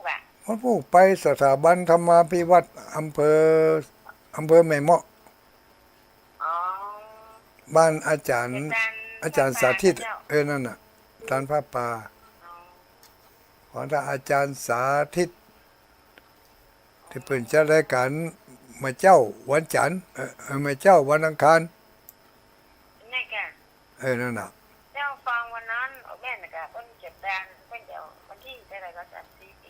กที่แรกจะวันที่30แต่พอดีฝนตกน้ำนองก็เลยเลื่อนไปเป็นวันที่1ตามนั้นผูกพอดีเลยไม่เป็นไรอนุโมทนายกมือ10 นิ้วตั้งวังกิ้วไก่เก้าเกษาเนอะสาธุจกดีมีใจรับดีฝันดี0932722499เจริญพรปวินกันนี่คุณพ่ออะไรอย่างดักปิ้งไปเหรอไม่ฟังวิทยุเนี่ยเหมือนได้อู้กันนะฟังแล้วมีอยู่แล้วฟัง YouTube กะฟังวิทยุแล้วนี่แล้วไปปวินกะครับโอ้หายไปเหมือนนักแกนี่เนาะมาตันละอ่อนเขากะอย่างนี่กะปล่อยมือเปิดโป้ก็ดีเนาะท่านหวนเปิดฟังนี้นะอันเฮากับเฮานี่มันต้องฮู้กันนี่ยังบ่บ่โทรมากันไว้ใจอะละอันก็รู้บ้านเปิ้นฟังกันทืดๆบ้านเฮาได้บ่ฟังบิดหนีหมดละก้ายเนาะต้องก้อมใจอะละอันเก่าก็เลยว่ามันแฟนครับผลสักอีกถึงโตนะอัดโตเหมือนนานๆบ่อยมาให้พ่องอันกะครับน้ำน้องหาย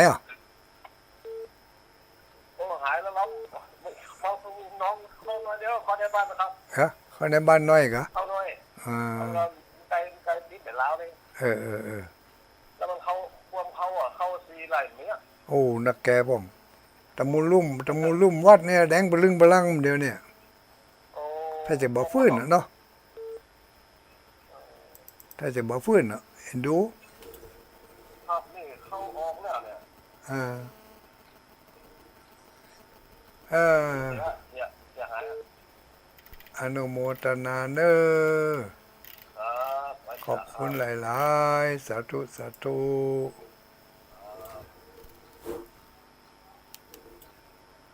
0932722499วันพรุ่งนี้จะออกเดินทางสักกี่โมงดี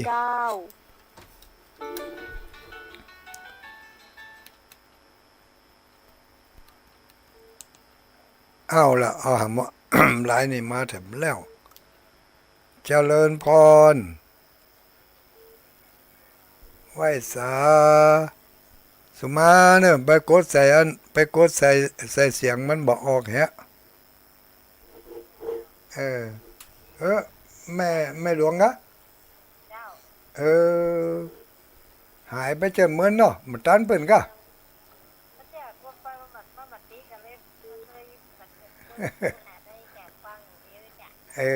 ส่งกันไลน์มากับพ่อเนาะโตอนุโมทนาอย่างยิ่งติดแล้วก็รุดไปเหรอ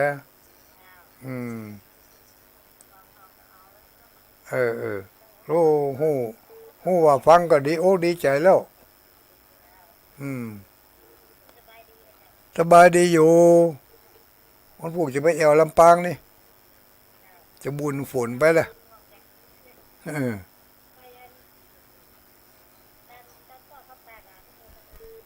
แมนเอาบุญด้วยกันเนาะอนุโมทนาเนอสาธุ สาธุ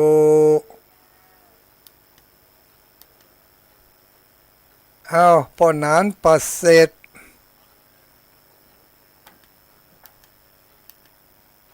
ป้อนนานประเสริฐเข้ามาใหม่เด้อป้อนนานเด้อแมนมานี่ปูจุดฮับบัตันสักกำ0932722499โทรศัพท์มันล็อกให้ลำเดี๋ยวนี้ติ๊กไปติ๊กมาติ๊กผลิตผลาดพิษใส่ท่าพิษท่ามันบลังล็อกฮับบ่ได้เหรอกะได้อยู่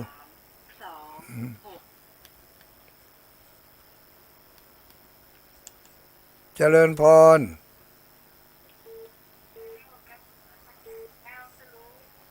ไผเอ่ย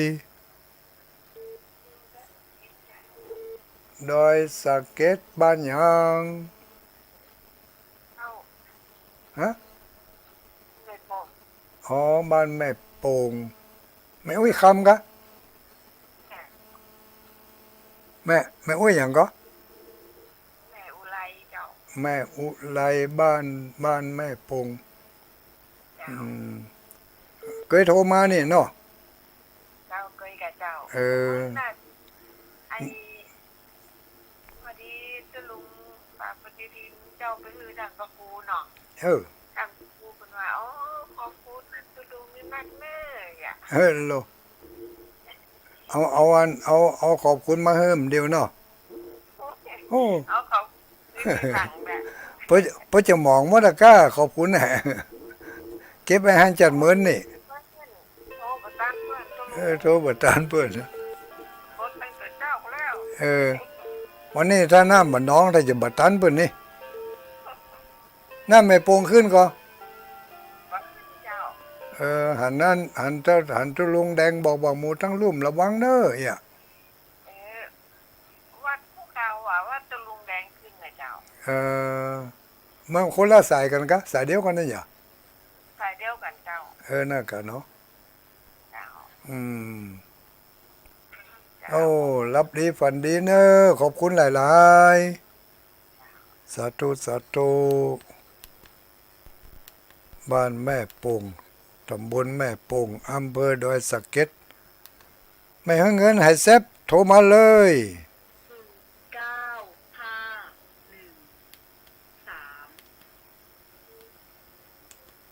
เจริญพรไหว้สาไหว้สาใครเอ่ย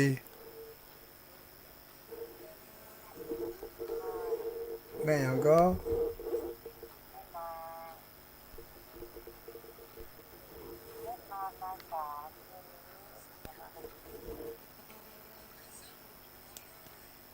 เสียงนั่นเตอไปไปยังแควนเรารู้อู้ดังๆแหมน้อยเนอะมันเสียงมันเล่งบ่ขึ้นเอาเว้ยตะกี้ก็ดังจัดดีอยู่อำเภอลีเนาะอำเภอลีแม่อุ้ยอย่างก็แม่มาโหเหมือนไม่ได้ยิน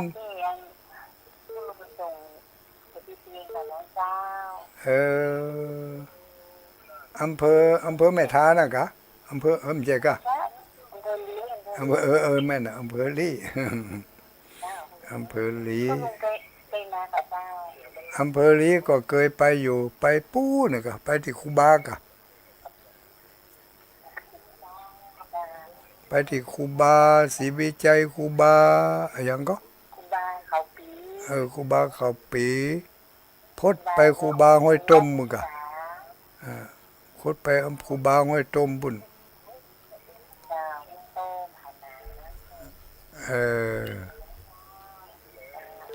อนุโมทนาเนเวเนอสาธุหลับดีฝันดี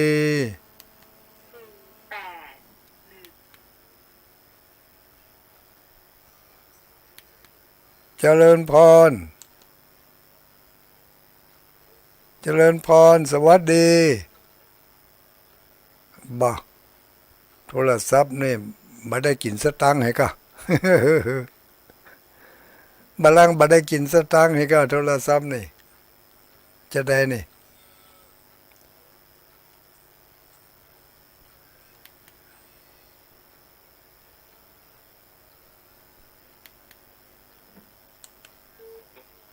อ้าวเข้ามาเลย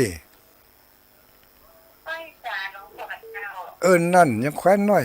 ไม่อุ้ยยังไม่อุ้ยสลัดเจ็ดซ้อนวันพูกไปก็โอ้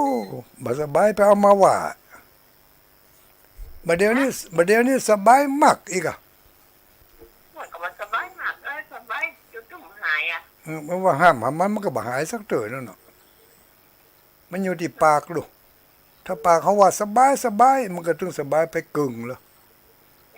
ก็นี่ไปว่าเนอะถ้าใครสบายจะไปห้องมันคำว่าบ่สบายนะมันอ่อนนะหลวงพ่อจ้ะธรรมดาก็ได้ลำเดี๋ยวนี้ก็ใจเพิ่นมาเมินแล้วนี่กี่ปีแล้วใจมันมาน่าการหลายปีอ่ะนั่นเนาะใจมันมาเหมือนนักแกมันก็ใครพักผ่อนก็รู้ห้องพักมันก็เลยบิดลุงแอกกะกับเนี่ยเนาะมันจะยังงัวจะยังงัวล่อบิดลุงแอกเด็กอ่ะพวกจะไปเอาลำปางใครไปก็เอาใจไปเอาเนอะเอาใจไปยกมือ10 นิ้วตั้งว่าเกี้ยวเกษาฮั่นใครได้หยังก็ภาชนะเอาใครได้ความสุขก็ภาชนะจะไปห้ามหาความทุกข์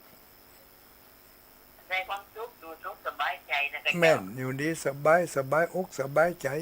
ถ้าขอถามจะได้ว่างๆนี่สบายมากถึงว่าอัน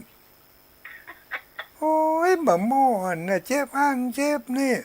บ่หายสักเตื้อ อนุโมทนา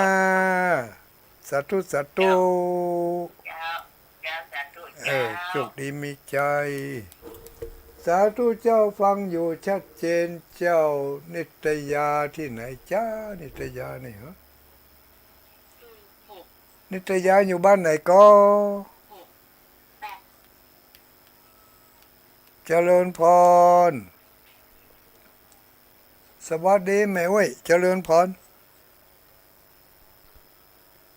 จะได้นั่นพักสายเอาใหม่เข้ามาเลยเนอะเข้ามาให้ใหม่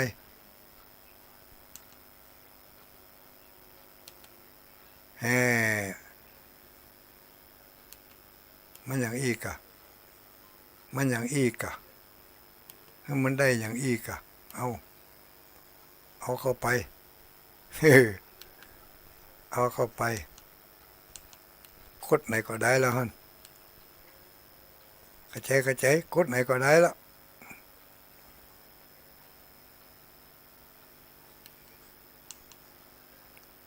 สวัสดีเนอะเจริญพรมันกดไหนก็ได้อุ้ยตบแทบอ่ะกองว่ามาแล้วก็เสือแลบไปทางอื่นเห็นละ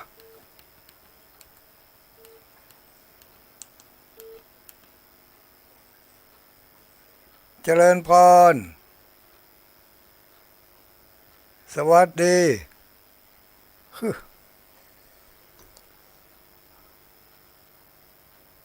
สายเรียกเข้ามาใหม่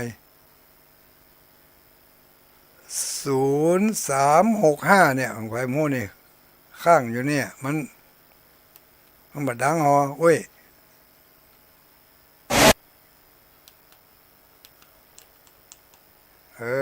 มาล่า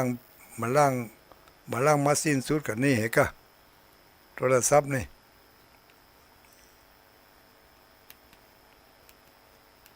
เอา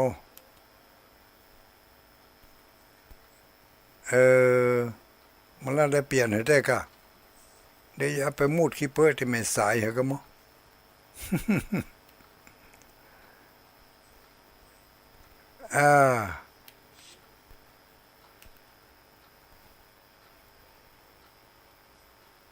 มันจะให้กดออกติ๊กอ่ะ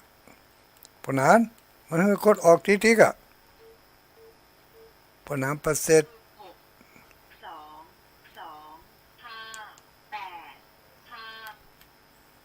5 8 5 เจริญพรไว้สาไผเอ่ยพอนานนะก็นั่นน่ะกะอันนี้ก็กดฮับก็กดฮับกับไปแรงไปทางอื่นกดฮับกับไปแลกไปทางอื่นเนี่ยเข้ามันหลายจนมันบ่ว่างเนาะมันใส่จะห้อนหุ่มโหมันได้จะอิดพองอ่ะฮับมันนัก สบายดีบ่สไตล์เร็วนะน้อยนะครับสไตล์เดลิโอนาน้อยขอกำลังใจทุกคนครับขอทุกท่านอยู่ดีมีถึงนะครับเด้อผมใจที่ลูกหลานบอกกลับไปครับสาธุขอบคุณหลายๆน้ำท่วมน้ำตาเกิดปัญหาปัญหาเนอะสาธุ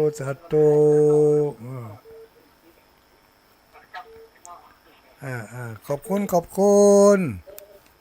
โอ้แม่เว้ยอารีพันธ์เกือบจะลืมพี่น้องแมงเงา พี่น้องแมงเงาเด้อตะกี้บ่ได้สักคำว่าไก่ไปไก่มาสูตรศาส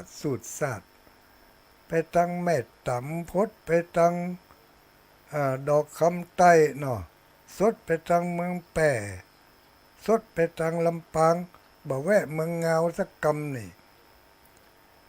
สถานีวังจ้าง89.50เนาะแม่นก็89.50เมืองเงาฟังกันอยู่เนอะโทรมาพ่องเนอะพี่น้องเมืองเงา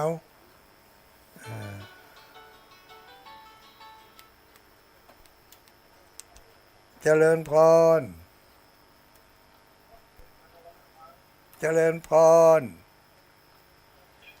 สวัสดีแม่อุ้ย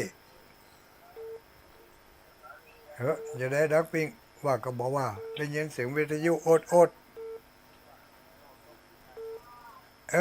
ว่าเหรอต้อ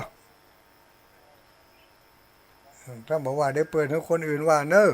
เจริญพร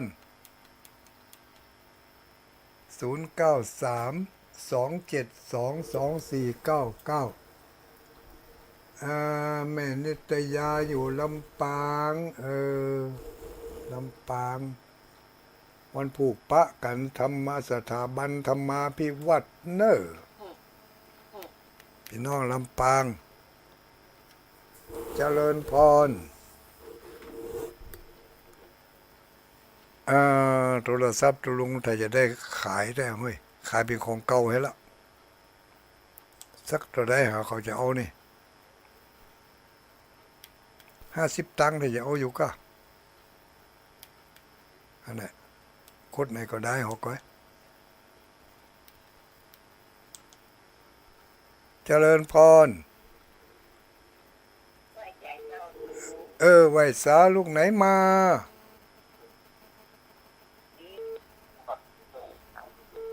ฟังสถานีไหน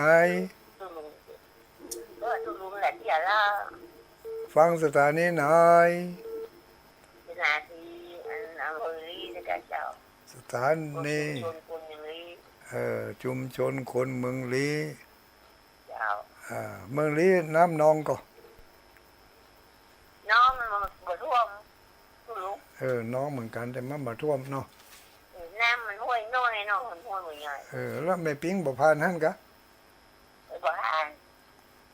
มันสดไปทางมันสดไปทางใดเห็นแม่น้ำปิงแม่น้ำปิงมันสดไปทางใดเหรอ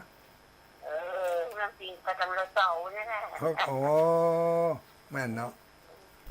ไปทางดอยเต่ากดไปหาเขื่อนบ่เนาะนั่นไม่ได้โคตรแกไม่ปิงเลยนั่นแม่ลี่ก็ไหลไปหาแม่ปิงบ่ล่ะกะแม่ปิงแม่น้ำแม่ลี่ยังแค่นั้นมันน้อยกว่าเนาะอยู่ดีสบายเนาะสบายดีเก้า18แล้วนั่นกะแม่อุ้ยพวก90 90 95ก็94ดูโอ้แล้วไผกดโทรศัพท์เหรกดคนเดียวอันลูกเก่งรู้นี่กดคนเดียวนะแล้วอยู่กับไผกับลูกกับหลานก็อยู่กับลูกนะจ๊ะเป็นครอบครัวแบบเป็นครอบครัวแบบโบราณอยู่เนาะแบบอยู่ด้วยกันเป็นหมู่นั่นนะอยู่กันนั่น4 คนเจ้านั่นโอ้อุ่นอกอุ่นใจแค่น้อยกะคนหนึ่งลูกคือ2 คนเอาหมดอกหมดใจอยู่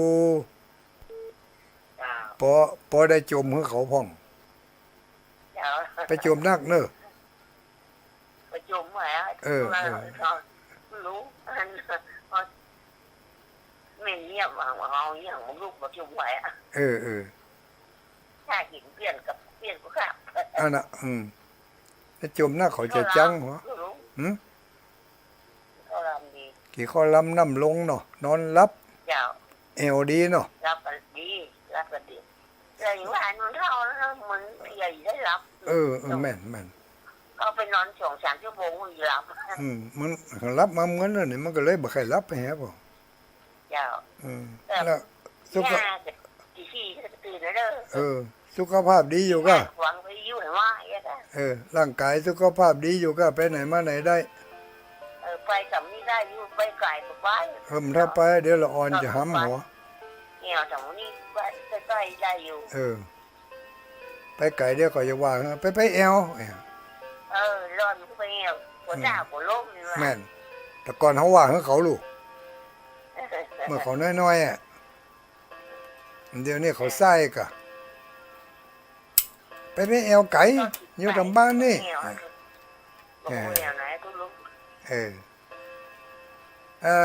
อนุโมทนาเนอะเว้ยเนอะสาธุขอให้สุขภาพแข็งแรงสมบูรณ์ อยู่กับลูกกับหลานไปเมินถ้าบะจมบะแซมนี่นะยังแคว้นน้อยกะลูกหลานเขาก็เป็นที่เปิ่งที่อิงจะอู้จะจ๋าได้อยู่ ถ้าขี้จมขี้แซมนี่บ้าดักแกบ้องจัดใครมาแอวหากลัวไม่อุ้ยจม อย่างดักปิ้งเหลือเวลาตั้ง2 นาทีกันนี่โอ้เดี๋ยวจะได้ถ้าจะได้อำลากันละสายสุดท้ายรวดอำลากันเนี่ยเนอะจะไม่ไผ่ทรงท้ายมานี่ลายก็มาหันมีหอเสียงมดลายนี่สุดท้ายเจริญพร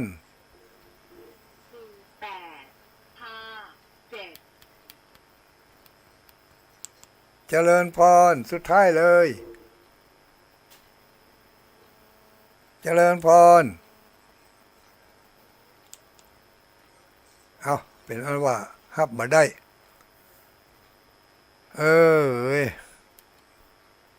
ใครได้โทรศัพท์เครื่องนี้ว่างจะขายฮะ เอาของบดีมาขายนี่ใครได้ขอถือโอกาสนี้เลยญาติโยมทั้งหลายเนอะกับอันญาติโยมที่โทรมานี่975นี่เปิดฮับแล้วมันเด้งไปทางอื่นเหรออุ้ยก็มู้อยู่ว่าจะได้กับมันกุศลผลบุญอันใดที่ได้กระทำบำเพ็ญมาแล้วก็ดีที่กำลังจะทำไปในวันข้างหน้าก็ดีที่เป็นบุญเป็นกุศลเป็นคุณงามความดีเกิดขึ้นด้วยกายกรรมวจีกรรมมโนกรรมก็ขอญาติโยมทั้งหลายจงมีส่วนแห่งบุญอันนั้นดลบันดาลให้มีความสุขกายสุขใจอยู่ให้มีใจไปให้มีจุกมีลาภขอให้ได้พาแป้หมู่ศัตรูหมู่ประชามิตรคิดอันใดอันหนึ่งก็ขอให้ได้ดังใจปรารถนาทุกสิ่งทุกประการขอให้พ้นจากโรคาพยาธิทั้งหลายทั้งปวงด้วยเทินจัตตารโอธรรมาวัฏันติอายุ